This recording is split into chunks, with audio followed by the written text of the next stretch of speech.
Good evening to all the students. I am Sikh Samsudin from West Bengal, Burdwan. This evening I want to spend by giving some views on Doris Lessons book, the famous book, The Golden Notebook. Some students have already requested me from different universities, especially some students from Pabna College of Technology department, because they have this fiction in the course in the 7th semester, and this book is also in the syllabus in the syllabi of many universities in India also. And some students have requested, as they will have to write some dissertation paper or thesis in the 7th semester, just to focus on the theme of this fiction. And therefore, this is my first opening lecture, for all of the students will get benefited from my discussion about the book. You know that Doris Lessons is a British fiction writer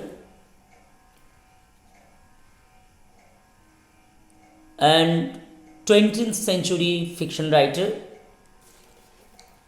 And this book, The Golden Notebook, was published in 1962.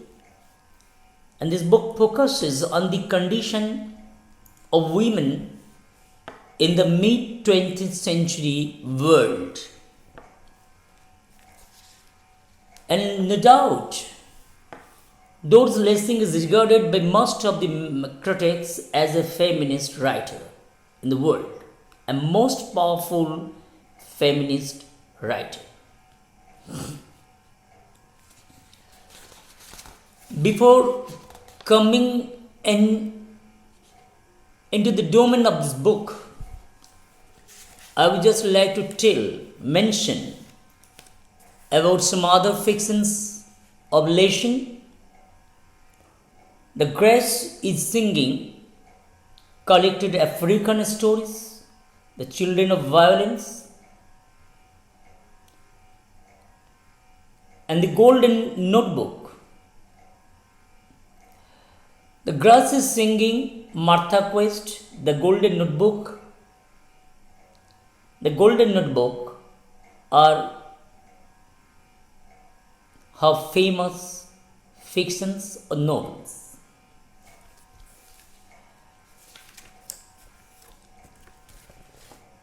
I am trying to focus on the central theme of the book, The Golden Notebook, that was published in 1962.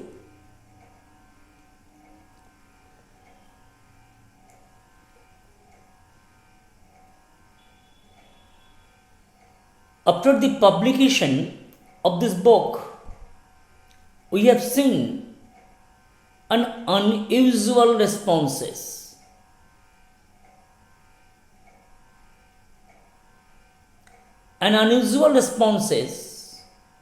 Stupendous responses, you can say, to the Golden Book by various critics, males and females both.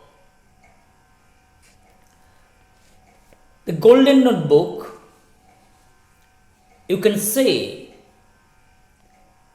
it is a document of liberation movement of women. A number of critics in the 1960s and even in 1970s focused their attention on the novel, because it appeared to them the most self-conscious and detailed study what is known as the free women question. As we have seen even in the 18th century as well as in the 19th century, both in Asia and Europe, women were oppressed. Their position in the society was not equal to men, and the feelings of women were expressed by the writers who were exclusively male writers, exclusively men. First, Doris delineated the four major women characters in this book, and these four women characters are females. And the role figure, the model figure in this fiction is Anna Wolf. She is an inspiring figure of highly conscious woman who very candidly and arrogantly insists on freedom, justice, and equality. What I say? Freedom, justice, and equality of women. In the fiction, you know how Anna Wolf, WULF, fights against the tendency of pigeon-holding women. She resents the pigeon-holding women and calls for a radical change in people's attitude to put an end to sexual discrimination and oppression of women. Therefore, we can say that this novel can be seen as a powerful expose of gender inequality and male aggression. In the preface of the book, during the time of publication, Doris Lessing averred that I had written a tract about sex war and first discovered that nothing I said that could change that diagnosis. And here I also give a reference to a woman critic, Annie Sprout, who wrote in 1962 about the book. The Golden Book had been appropriated by many feminists as a document in the history of liberation because of its insistence on freedom, its movement of aggression, its attack on the masculine world. The book, therefore, was created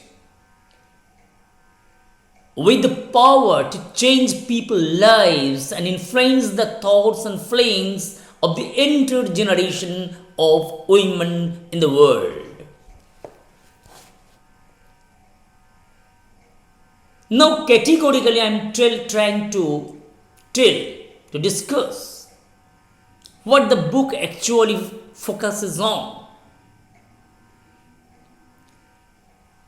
The Golden Notebook raises some basic questions. Some basic question about the condition of women and about the kind of freedom that women could expect in the mid 20th century in Europe.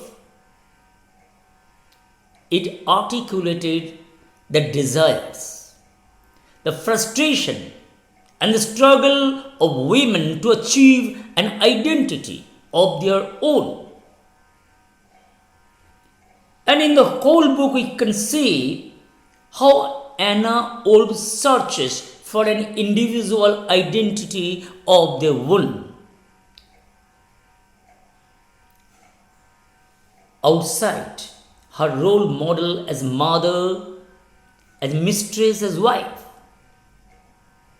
Therefore, the book reflects a major preoccupation of feminist literature. Then, what will be the main theme of the book?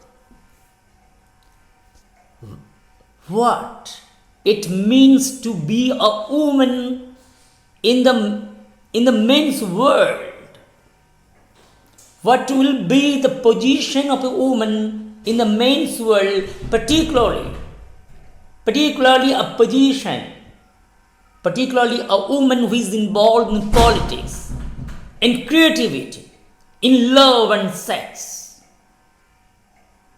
By raising this question about the condition of the status of the woman,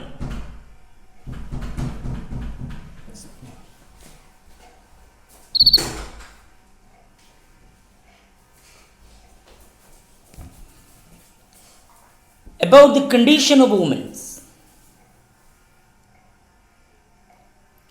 then this book breaks fresh grounds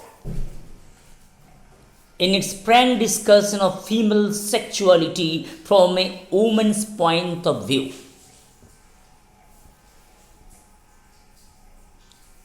If we meticulously examine the whole areas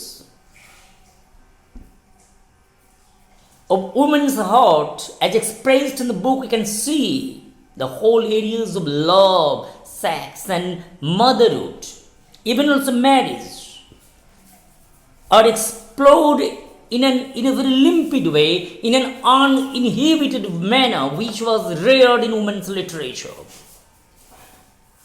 I'm giving a reference about a comment of Margaret Drabble. Margaret Drabble described Lessing as one of the first women to write truthfully about sex. The honesty, candor of her sexual writing are startlingly new. Therefore, Doris Lessing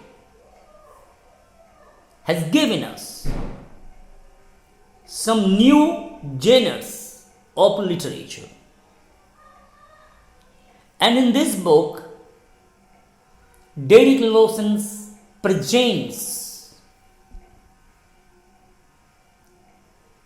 delineates female sexual behavior, female's attitude, and this presentation of female sexual desires, behavior and attitude shows a consciousness of body of woman. And this consciousness of body of a woman belongs exclusively to the imaginative domain of women.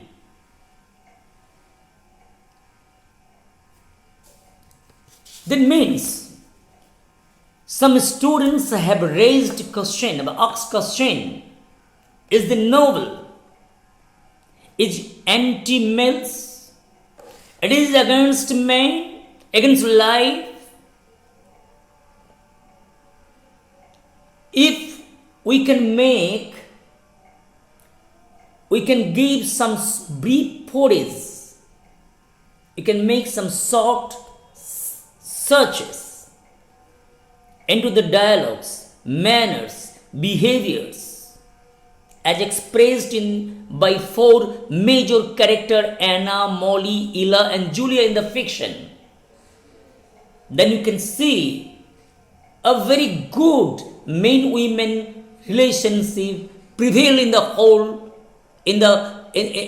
whole writings of Doris Lessing in this book. So golden ones. Of course, these four major characters, Anna, Molly, Ella, and Julia strongly resent the sexist assumption of men.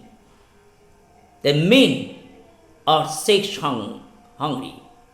They are sappers. They fight for sex. But this poor women character dislike men's such attempt to freeze their liberty and pigeonhole them. The Golden Book, therefore, goes a long way to dismantle the received and granted notions of gender speak and destabilize the patriarchal discourses.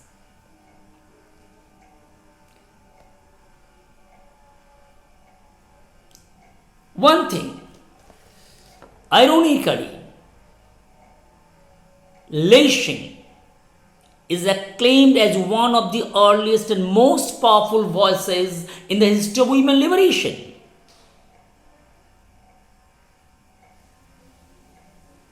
And we see how she abhors for women's rights, her avowing her commitment to women's rights, which were denied to everywhere in the society. She categorically said that the book described many female emotions of aggression, hostility, resentment. But when we mix a closer scrutiny of the book, we can see that far from celebrating women's freedom, liberty from men, far from the emancipation of women from the clutches of men, from the clutches of the burden of patriarchal society, you can see the Golden Notebook explore a complex relationship between men and women. And the book stresses unavoidable need for the opposite sex. The protagonist Anna's identity is based on love and dependency. She finds happiness in the company of the man she loves. And let me here give a reference, let me refer a quotation, a dialogue of Anna Wolf.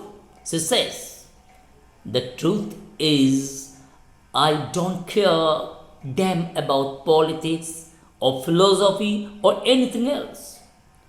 All I care about is that Michael should turn in the dark and put his face against my breast."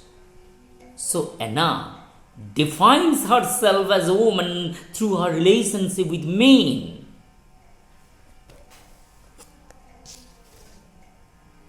And when we meticulously examine, we can see that the relationships as portrayed in the Golden Book are rather usually trouble, fraught with tension, hostility, and embarrassment. And each relationship between man and woman ends in an emotional fiasco, ends in a disorder. But still, an idea runs throughout the novel. But this idea is implicit. We'll have to dig out. We'll have to unearth this idea as it is implied in the subtext of the fiction. What is that? A clear idea. An evocative idea. A woman wants to live happily with a lover, to sew,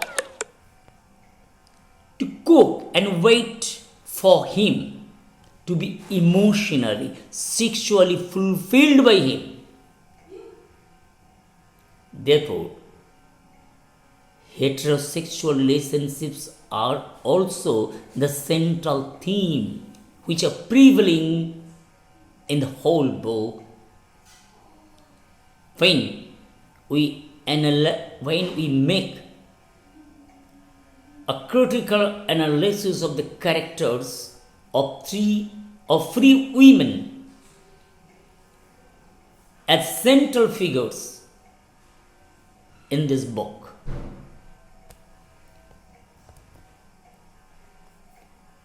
Ella says, women's emotions are still fitted for a kind of society that no longer exists. My deep emotions, my real ones, are to do with my relationship with a man. When we penetrate into the multi-layered meanings, multi-layered conditions of women's as positioned by the book, we can see that Michael leaves Anna for another woman after 5 years of living together. Then Anna feels completely disintegrated and suffers from feelings of severe loneliness. He suffers from depression and sterility.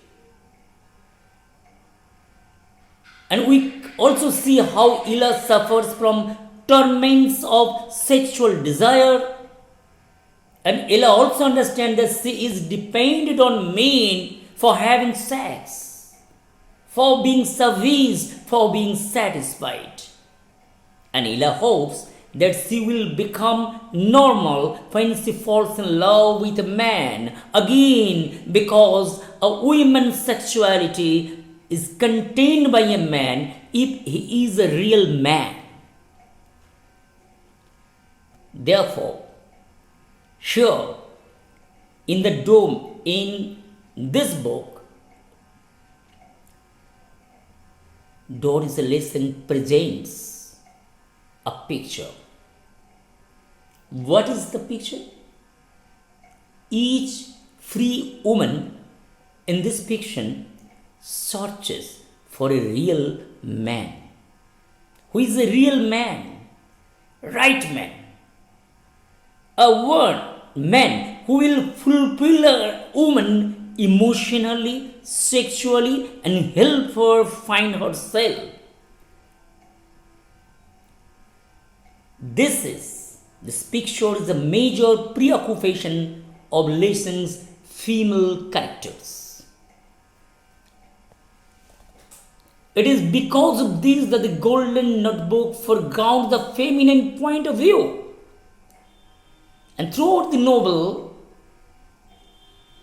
Leslie explores the issue